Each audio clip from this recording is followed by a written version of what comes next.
Gor-gor bakal tiru sikap Indonesia sampai berani janji tak gabung NATO. Faktanya, Ukraina malah bakal makin jumawa. Perjanjian berdarah dengan 3 negara ini jadi kunci.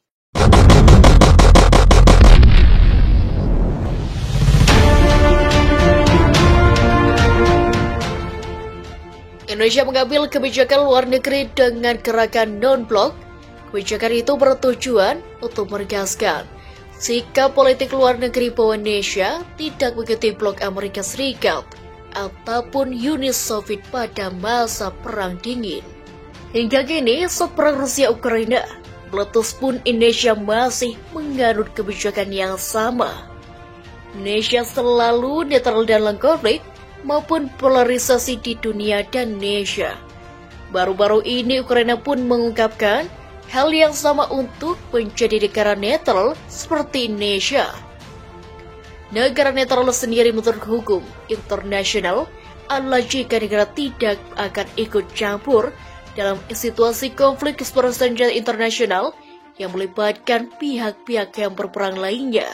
Negara netral tidak dapat membiarkan pihak yang berperang menggunakan wilayahnya sebagai basis operasi militer, memihak atau memasok peralatan militer.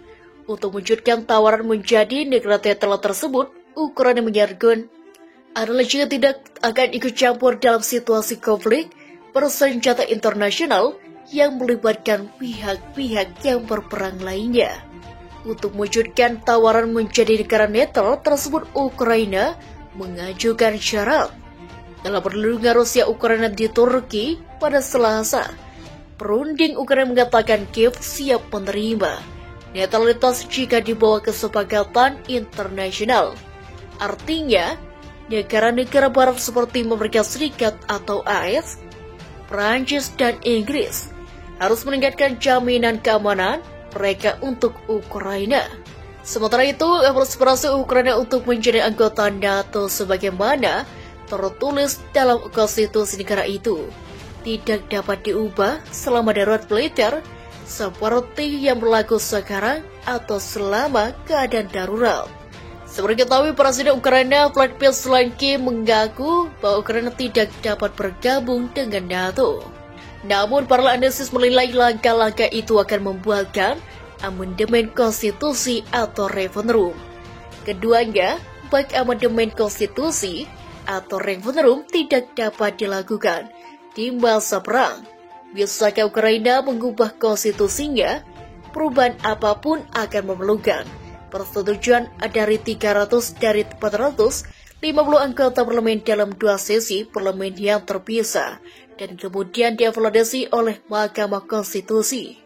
Tidak dapat diubah selama darurat militer seperti yang berlaku sekarang atau selama keadaan darurat. Seperti diketahui, Presiden Ukraina Volodymyr Zelensky mengakui bahwa Ukraina tidak dapat bergabung dengan NATO.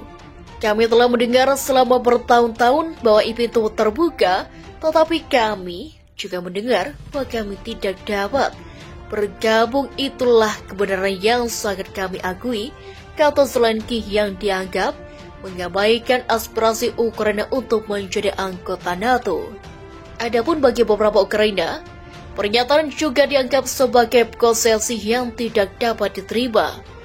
Ukraina menawarkan menjadi negara netral jika menerima jaminan keamanan yang menandai dari negara-negara barat, mengabaikan aspirasi untuk bergabung dengan NATO. Namun, para analisis menilai langkah-langkah itu akan membutuhkan amandemen konstitusi atau referendum. Keduanya, baik amandemen konstitusi atau referendum, tidak dapat dilakukan di masa perang. Bisakah Ukraina mengubah konstitusinya? Perubahan apapun akan memerlukan persetujuan dari 300 dari 450 anggota parlemen. Tidak ada 300 suara hari ini, tetapi jika konflik berlanjut dan kami melihat NATO tidak membantu, pendapat bisa berubah. Kata ilmuwan politik Ukraina Volodymyr Zelensky dilansir dari Guardian pada Rabu.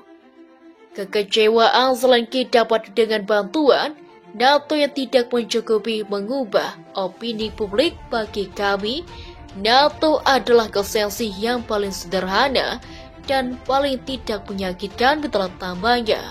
Apa yang diinginkan orang Ukraina? Guardian melaporkan survei terbaru yang dilakukan oleh perusahaan sejak pendapat rating awal bulan ini menunjukkan 44% warga Ukraina merasa negara mereka harus bergabung dengan NATO. Persentase itu turun 2 poin dari jarak pendapat yang dilakukan pada Februari sebelum invasi Rusia ke Ukraina dimulai. Sekitar 42% warga Ukraina harus terus bekerja sama dengan NATO, tetapi tidak bergabung. Mykola Devchuk, seorang analisis politik yang berbasis di Kiev, mengatakan orang-orang Ukraina bergabung dengan NATO, tetapi juga Eropa, menawarkan keanggotaan di Uni Eropa atau UE, dan mengusulkan paket keuangan untuk membangunkan kembali Ukraina dengan hebat. Debat untuk dapat dilupakan untuk sementara waktu. Indonesia mengambil kebijakan luar negeri dengan gerakan non-blok.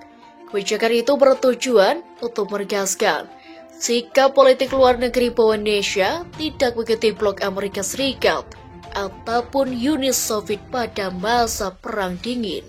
Hingga kini, saat perang Rusia-Ukraina meletus pun Indonesia masih menganut kebijakan yang sama. Indonesia selalu netral dalam konflik maupun polarisasi di dunia dan Indonesia. Baru-baru ini Ukraina pun mengungkapkan hal yang sama untuk menjadi negara netral seperti Indonesia. Negara netral sendiri menurut hukum internasional adalah jika negara tidak akan ikut campur dalam situasi konflik bersenjata internasional yang melibatkan pihak-pihak yang berperang lainnya.